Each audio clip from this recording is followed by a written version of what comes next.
So this seems to me, and you correct me if I'm wrong, this seems to be a little extraordinary different than other business platforms or models, right?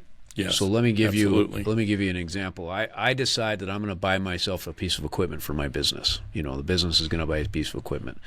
I'm taking the risk that I'm buying that equipment, and that my hope is and my desire is that if I buy this piece of equipment, it's going to gain me efficiency, and out of that efficiency, I'm going to show better profits. Right.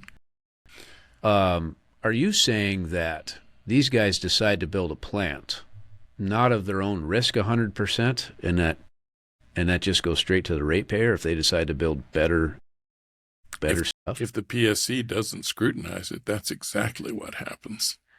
If they don't scrutinize it sufficiently. So what I'm saying to you is I think there's a different model that would be better for Montana ratepayers.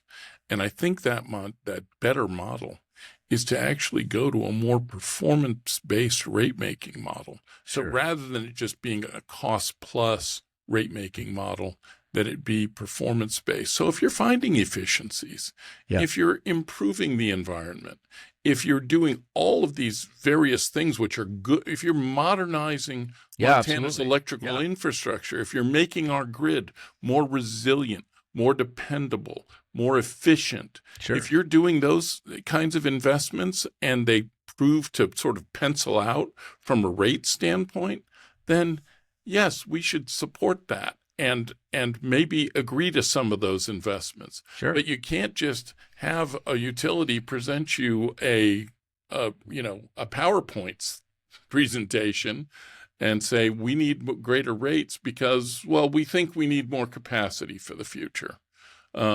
Yes, you might need more capacity for the future, but for what? And that brings us to the data center question. Yes, the data center question, and that's a big one. And is that where you'd like to go next, is on the data centers? Well, I think we should talk about it because I think it's on everybody's mind. These data centers are, I agree on, and, people ask my position on that. And the answer is, look, everything that comes before the commission, you have to take on a case-by-case basis. You have a responsibility because you're a member of a quasi-judicial body. So every decision that I will make on a data center or a power plant to support a data center will be based on a couple of different factors.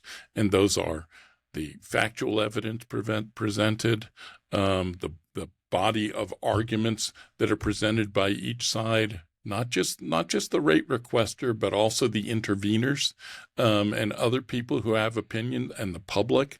And then we make a decision based on all of the evidence presented. That's the only fair way to do it. But I will say this. I think that as a general rule, I do agree with President Trump in what he said during the State of the Union address that he just recently delivered to the Congress of the United States, which is that if data centers want to build and they want to place demands on the state's water system, on the state's power system, on the state's whatever, that they have to bring those resources with them. And that they can't just put that burden, the financial burden for those resources, solely on residential ratepayers. It's not fair. It's not good for the economy. It's basically taking people who have nothing to gain from that business and forcing them to subsidize it. It's no better than any other kind of corporate welfare program. Mm-hmm. Yeah.